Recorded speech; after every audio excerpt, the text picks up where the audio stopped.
Hi, my name is William Braun. I'm a senior risk assessment analyst here at Texas RE. Welcome to Reliability 201. This is risk-based scoping considerations. So Texas RE has an antitrust admonition. If you have any questions, please contact our general counsel. As I mentioned, this presentation is risk-based scoping considerations. So my goal is that at the end of this presentation, you'll be able to understand the Texas RE scoping process. You'll be able to use the process to help determine the highest risk requirements for your internal audits and risk assessments. And having worked in compliance for entities, I did not love surprises when we got an audit scope. So hopefully this presentation will help eliminate some surprises and help you get an idea of what might be included in an engagement scope when you use this process. With that in mind, the agenda for this presentation will start with a look at the overall risk process to see how scoping fits into that process. Then we'll look at how we develop the scope.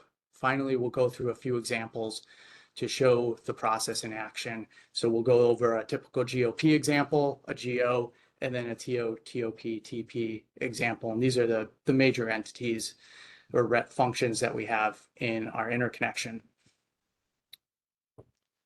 So I'm going to start with a look at the overall risk process. So our process starts with the IRA and Compliance Oversight Plan, or COP, which is typically the first interaction entities will have with Texas RE when they have an upcoming engagement. The COP can be completed as far out as a year from the start of the engagement. So if you have a completed Compliance Oversight Plan and then are on the schedule within a year, we may not redo the COP, but generally, if you are on the schedule, we will likely be initiating a new IRA and COP. I've only listed the COP for simplicity because the IRA is included in the Compliance Oversight Plan document that entities receive. So the IRA provides the entity's inherent risk, which feeds into the COP, which then determines the initial monitoring interval. Also included in the oversight plan are the risk categories applicable to your entity and the rationale for selecting those risk categories. We sometimes include information in the risk category rationale to highlight specific risks for your entity that could indicate certain requirements we are concerned about.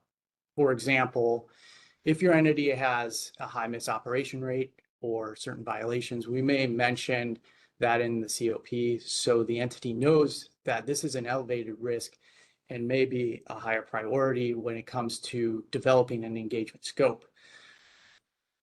And if you are an inverter-based resource or IBR with a recent COP, you will notice that we mention a risk in the emergency operations planning risk category because there's an issue with some IBRs not providing accurate data to the balancing authority.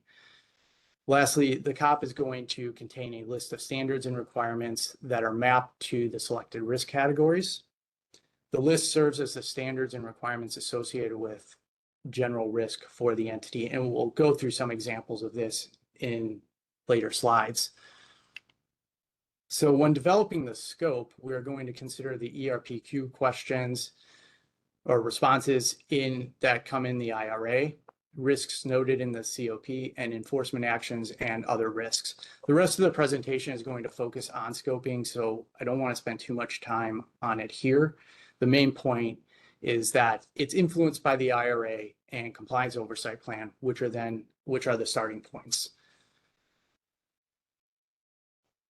So from scoping, we move on to the engagement. One of the key aspects of the engagement for the risk team is the audit team's assessment of the entity's internal controls. So the audit team gathers this information by asking questions and having conversations with the entity about controls during the engagement. This feeds into the internal controls assessment. While this is still part of the audit, I've made it a separate step since for us in the risk team, it's a separate document and is typically completed after the official end of the engagement. So the internal controls assessment is a quantitative assessment of the effectiveness of the entity's internal controls. This evaluation feeds back into the next compliance oversight plan when we assess the entity's performance. which could extend the monitoring period for engagements, meaning you could be audited less frequently. So keep in mind that internal controls are not the only consideration for performance, but without strong internal controls, an entity cannot extend the monitoring interval. So that's the overall risk process, and you can see how scoping fits into it. So moving on to the actual scoping considerations and the full scoping process, I'm going to start with a broad overview of how we scope an engagement. As mentioned, we're going to start with the COP requirements. Entities are expected to be compliant with all requirements, and the risk team can scope requirements that are not in the COP, but typically we don't do that. We try to stick to the requirements that are listed in the compliance oversight plan. We then narrow down the list by applying some filters, which help us prioritize the highest risk requirements that should be included in an engagement scope. The filters we use are the requirements associated with the risk elements in the current compliance monitoring and enforcement program implementation plan, the CMEP-IP, regional risks, and then entity-specific risks, where we really narrow down the scope and tailor the scope to the risks of the entity. So what we're left with at the end is a risk-based scope, meaning a scope based on the use of data to identify the highest priority risks for an entity while minimizing the inclusion of standards that are not applicable or pose less risk to reliability.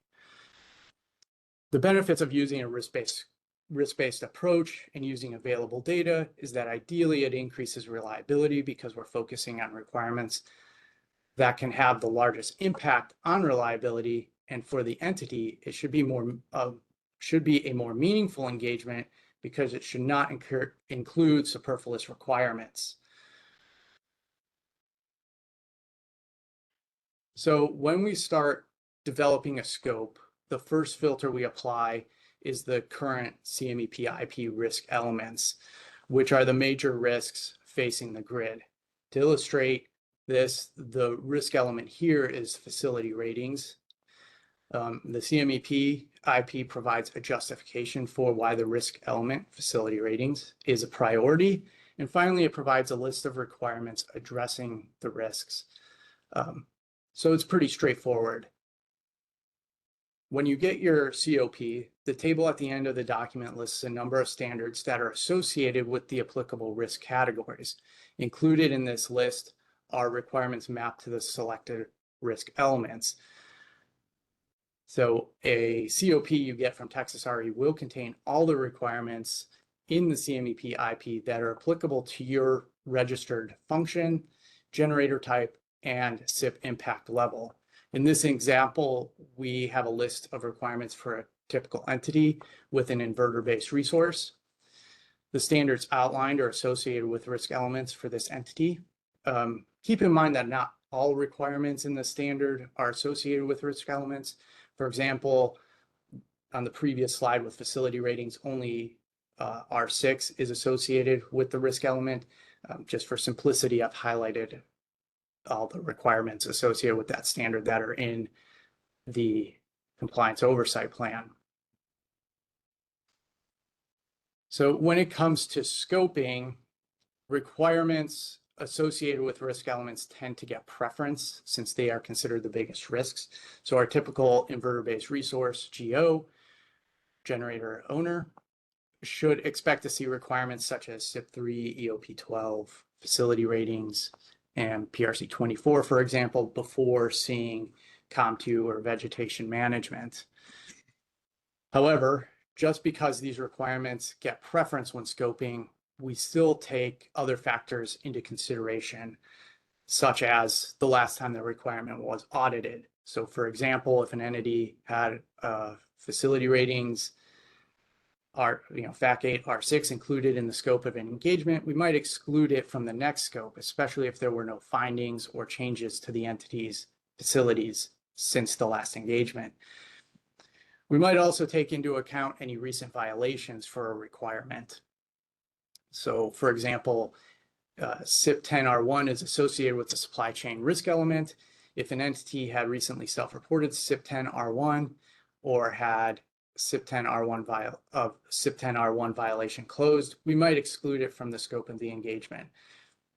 I want to reiterate that these are considerations. We're going to take into account more than this information when deciding what requirements to include and exclude. In both these examples, we may still choose to include standards in scope depending on the situation. If the entity self-reported CIP10 violations, we might decide if they self-reported multiple CIP10 violations, for example, we might decide it warrants a deeper dive. And in that case, we might include it in the scope.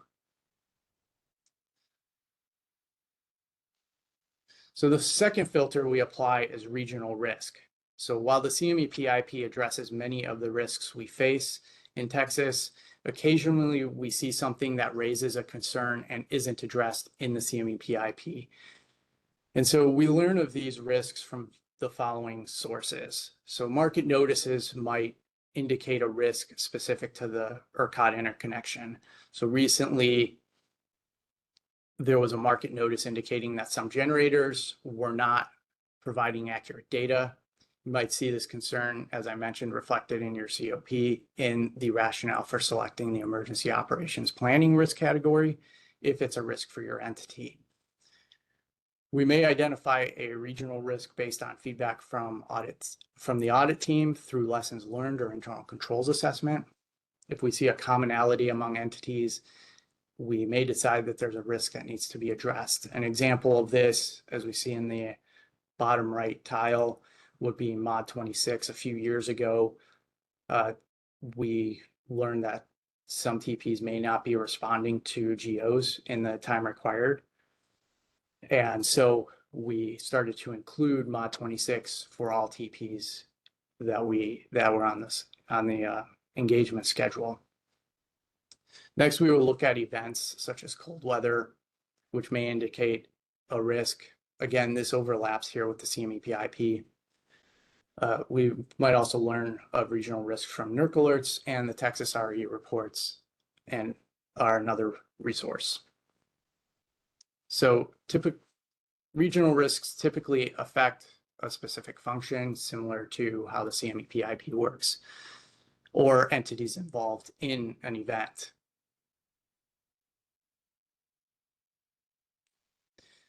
So finally, we come to the entity-specific risks, which I would define as an evaluation of risk based on available data for that entity.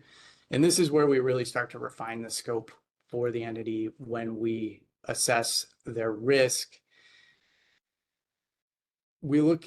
So when we start to assess an entity's risk, we're really looking at what you do, so performance data, and what you are, attributed information. So performance data is data that shows what the entity did or didn't do. Some examples of performance data are voltage data, showing if the entity stayed in the schedule or not, and if the AVR was on or off. For example, operations and misoperation data, specifically their corrective action plan, which tells us whether you may have evaluated your CAP's applicability to other protection systems. And then we might also look at operator logs. The attributive data tells us details about the entity and points to risks, but it doesn't tell us if an entity did or didn't do something. So for example, if we know an entity needed to coordinate relays with another entity, we know they had to do something, but we don't know if they followed the process for coordination. So this is a more detailed list of the data we take into consideration when developing a scope, and it informs us of various risks that may need to be addressed during an engagement. So we look at EOP4 and DOE 417 events. We look for high-risk event reports, which may prompt us to look at requirements that are associated with those events. In the compliance history, we're looking at a violation history. Recent violations often, but not always, are a reason to exclude a requirement from scope, especially if the mitigation actions look like it would prevent recurrence. So if it looks like it would prevent recurrence, we might exclude it from scope. But as I mentioned earlier, if there's a history of repeat violations for a specific standard or requirement, we may take the opposite approach and include it in the scope and take a deeper look at it. We will look at misoperations. So we look for the misoperations rate. High misoperations rate and repeat or similar misops would indicate that the cap applicability to other protection systems is not being completed. We also look at the cap narrative for the cap applicability review as well. We also might look for misops that indicate a lack of coordination, which could prompt us to look at PRC 27. We also look at periodic data submittals, such as looking to see if the entity reported any vegetation issues or any failures of their dynamic disturbance reporting or DDR failures, if that's applicable to the entity. In the IRA, we're looking at the ERPQ primarily, which indicates a few things for risk. So whether the entity had to coordinate with other entities and whether CIP 14 is applicable. And then we also would look at system changes that would also warrant a deeper look at various standards. For example, if an entity had added a large number of facilities since the last time facility ratings was audited, we might consider it higher in priority. And then we also look at other various data such as voltage and frequency data, operator logs, and telemetry reports. And this data gives us a pretty good idea of what risks we are looking at for a given entity. So when it comes to scoping for entity-specific risks, we start with all the requirements that are applicable to the entity's registered functions. Then we start to include or exclude requirements based on the data and risks that data suggests. So the goal is to really address unknown risk and rule out requirements we have some confidence are being done, making them a lower priority. So for example, we can look in NDCRC and see when a GO last submitted reactive power testing. So if it's within the required timeframe, we have some justification to exclude it from scope, especially if there are other requirements with higher priority.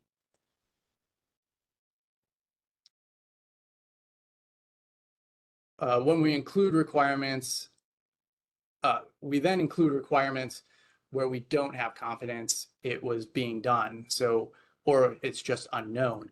For example, if any entity says that they had to coordinate with another entity, or if the entity was selected to have dynamic disturbance recording per PRC2 R5, or if an entity has CIP 14 applicable assets, we know something is supposed to be done in each of these cases, but we don't know what is being done and if the processes are being followed or what internal controls are in place.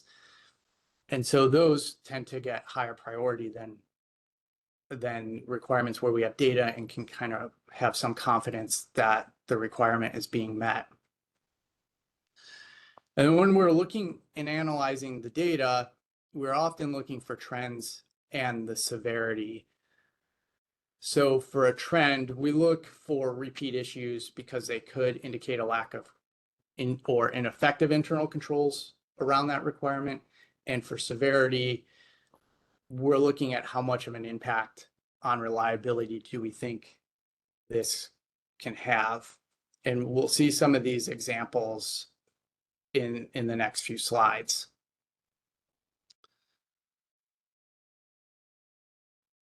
And then we're also going to look at past scopes, kind of as I mentioned before. So if a requirement was recently audited, we are less likely to include it in a scope. And we typically aren't going to, if there's a requirement that is in enforcement and is an open enforcement action, we're almost never going to include that in the scope.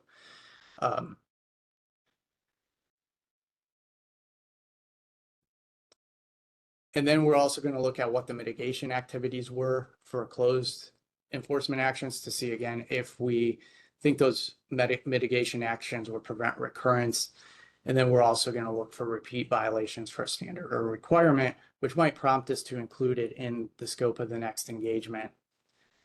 And then we also look at past scopes. So how recent requirement was audited. So if a requirement was just audited in the last engagement and there were no findings, we might exclude it. And then we're also going to take into account areas of concern and recommendations, which might need some follow-up in the next engagement. And then lastly here, just a quick word on the engagement types. So audits typically have a larger scope with a broader presentation of standards. So it's not uncommon for an audit to include SIP, PRC, EOP, TOP standards in the engagement. Spot checks tend to be smaller in scope and more targeted to a specific risk, especially a recent event, and self-certifications tend to be smaller in scope, sometimes as few as 2 or 3 or 1 requirement. So now I want to get into some examples. So we're going to go over a typical GOP example, and in this example, this GOP will say has a low impact BAS cyber system. They don't own a control room, so they're probably operating just one GO. They've never been audited, no self-reports, no events. And they provided a detailed SIP evidence request tool or SIP ERT. So that's kind of the framework for a profile of this typical GOP. And right here on this slide, we have the process that I've just gone over. The compliance, starting with the compliance oversight plan, going into the standards associated with risk elements, the regional risks, the entity-specific risks, and then a potential final scope. So we'll be able to see how this plays out. And I'm going to go step by step through this one. So again, with the compliance oversight plan, we're going to start with all the requirements listed in the COP. Then we're going to move on to the standards associated with risk elements. So here we have the table that's at the end of the COP for typical GOP. For a low impact GOP without a control center, there's really only 2 risk element standards, SIP3 and EOP 12 R5. So it's pretty small with the risk elements. Now, if you're a GOP that's low impact and you have a control center, so you're operating more than 2 GOs, SIP 12 R1 would be included as a risk element. But in this example, we're going to say that they're low impact and they don't have a control center for simplicity. And also, if it's a medium impact GOP, there's going to be a lot more requirements associated with risk elements, namely SIP requirements that are listed here. So back to the original example, we only have a couple standards associated with risk elements. We'll say for this entity, there are no regional risks. And then when we get into the entity-specific risk and we really start looking at the data, we see that this entity maybe had some voltage schedule deviations for the plant they operate, and then no issues with COM standards, following operating instructions, and they don't operate black start. So a lot of those requirements are low risk, and the entity has minimal exposure to some of them. And so what we would get for a potential final scope would be SIP3 R2, EOP 12 R5, and VAR2 R2. So you can see where we started with the risk elements, and based on the data, we added one more requirement to the potential scope.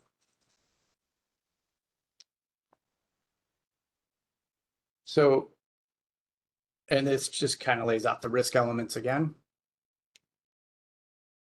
So getting into the scope development for a GO, we can see this is the entity's profile.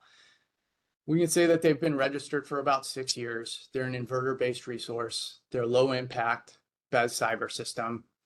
In their compliance history, they do have some violations. Say they self-reported PRC 5 which was closed about 5 years ago. So shortly after they were registered, they didn't test, and the violation was for not testing the batteries within the maintenance interval. And they haven't had any self-reports for this since then. And an extensive condition was not done. And here we can see that they also closed a SIP3 R2 finding about 3 years ago and didn't do, and the violation was for not training as required. So you can see right away that we're going to have some decisions to make around PRC5 and SIP3, which are part of the CME-PIP risk elements. We can say that looking at the data, they had an event, they had a physical intrusion at its substation, so that would affect SIP3. And they did have an engagement recently. We'll say they had a FAC 8, EOP 12, R4 and 5 self-certification with no findings about 2 years ago. And this is fairly typical for a lot of our entities. So going through the process again, we would start with the compliance oversight plan. All requirements mapped to the selected risk categories is where we would start. We have the standards associated with the risk elements on the right, and we can see for a GO, there are a lot more requirements associated with risk elements, especially in modeling and in facilities. And this would be the table that would be at the end of your COP, and these would be your risk element standards and requirements. And then we do have a regional risk, which would be IRO 10 R3, because as previously mentioned, the market notice that came out recently said that there were some GOs that were not providing data as specified or as required. And then we would get into the entity specific risks here. And because this entity had a physical intrusion, even though they had a SIP3 violation, we might still include SIP3 because the physical intrusion was not related to the finding. And often when we see a situation like this, we might talk to enforcement and get an idea of what enforcement looked at during while it was going through the enforcement process and getting mitigated. We would then exclude, more than likely, facility ratings and exclude EOP 12 and the other requirements in EOP 12 because those already had an engagement recently. In this case, I might include PRC 5 R3 since, again, the violation that was self-reported was quite a while ago and only related to batteries and not testing other equipment. We would look at NDCRC data, which could show recent testing was done. So we could probably exclude mod 25, real and reactive power testing. For related to the regional risk, we would look at telemetry reports and see if the entity was providing the data as required. And in this case, we'll say that there were no apparent concerns. So we could probably exclude IRO 10 R3.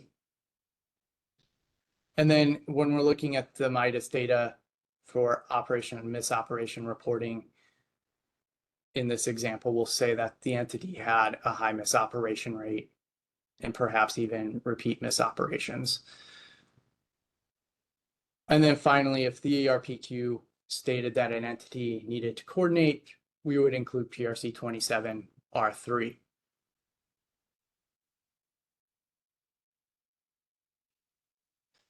Here's a further breakdown of the rationale for each of the risk elements. So again, EOP 12 handled through a self-certification. Facility ratings 1 and 2, those tend to be low risks, usually tend to be low risk for smaller GOs. VAC 8 handled through a self-certification. The data for mod 25 suggests a low risk. Mod 26, we don't have any information on. Mod 32 tends to be low risk for small GOs. PRC 5, we've kind of discussed. PRC 24, in this case, we would probably include R2. That's the one we tend to include, but it would depend a little bit on the type of resource, inverter-based resource we're dealing with. And we don't have any information on that, so we would probably include that in the scope, as you can see on the right hand of the screen under the final selected risk elements. And then for PRC 27, we would likely only include R3. And the reason we do this is that you have to do R1, which is have the process for coordination to be able to do R3. So we can look at R3 and get a pretty good idea of whether or not the entity is compliant with R1. If we see problems, we may expand scope to R1. And depending on the situation, sometimes we just include R1 with R3 to make things easier for getting evidence. So this would be the potential final scope with justifications. So SIP3, we can say that they had a physical intrusion. It's a different issue than what was self-reported. And maybe enforcement didn't evaluate the entire requirement. So we would include this in scope. Mod 26, again, it's never been audited. We see modeling issues fairly regularly. So we would probably include this, and it's part of the CMEP IP. PRC4, we would include R5, which is the evaluation of the development of corrective action plans and the evaluation of those corrective action plans to other protection systems. So we would probably include that if the entity had a high misoperation rate and the corrective action plans are not descriptive. So if we see a corrective action plans and they're not mentioning an evaluation of the corrective action plans applicability to other protection systems, we might include that. We would include PRC4 R5. We would include perhaps PRC5 R3. Again, they self-reported an issue and an extensive condition wasn't done. So we would probably want to take a little deeper dive into that requirement. R5 is also part of the CMEP IP, but we typically exclude that one because it tends to be low risk. And while we're looking at R3, we can also get an idea of if there are going to be issues in R5 for unresolved maintenance, and we could expand scope if we needed to. So we typically just leave R5 out and leave it open to scope expansion if necessary. We would include PRC 24 R2, again, never been audited. And we have seen settings issues in the past with inverter-based resources, and it's part of the CMEP IP. And then if the entity said they had to coordinate, we would include PRC 27 R3. If the entity didn't need to coordinate, we may just include R1, which is, again, just having a process for coordination. So if no coordination is necessary, we might still want to look at that process to get some assurance that the entity is ready to coordinate in the event they have to, and that there are sufficient internal controls around that process. So again, here you can see we stuck pretty close to the CMEP IP risk element standards for a geo, but we included a few other ones. Now I'm going to get into a typical TO, TOP, TP, and this is quite a bit more involved. So our typical TO, TOP, TPs have low, medium, and high impact best cyber system. In this example, we'll say the entity didn't interconnect IBRs. They provided a SIP ERT and they didn't have procurements or had few procurements. They tested their incident response plan within the required interval, and they don't have vendor remote access.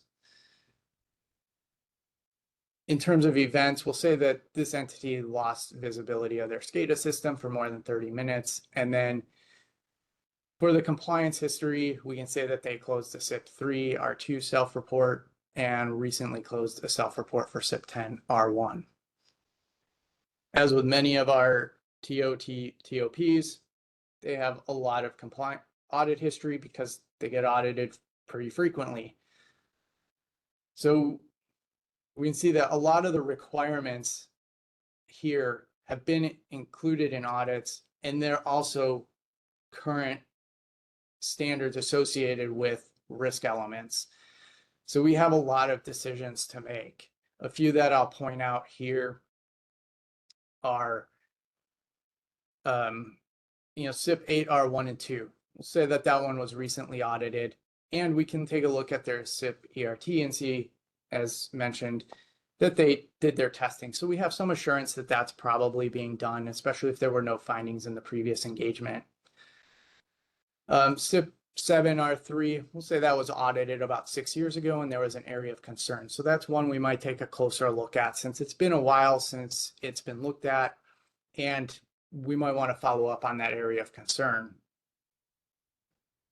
SIP 3, if there was a recent self-report and it was previously audited, it might drop in priority for us. Another example here, like PRC 5 R3, if it was audited 2 engagements ago, so 6 years ago, and the entity monitors most of its components, and really depending on how many IBRs they're interconnected with, we might defer PRC 5 R3 to a later engagement because the monitoring interval is going to be much greater than 6 years, and the risk is fairly low that a TOTOP is not testing their equipment at this point. And then say for TPL 5, a previous version than what's in effective right now, we'll say the entity was audited for that one about 6 years ago and had an AOC. So with that in mind, we can move into our example, and we'll see that we start with the compliance oversight plan and the standards associated with the risk categories that have been selected.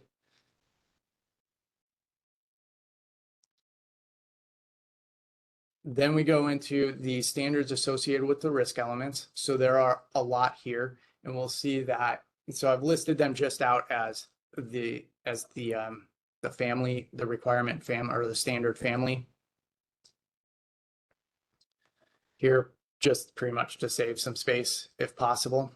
You can see that for a TOTOP, TP, there aren't any regional risks at this point.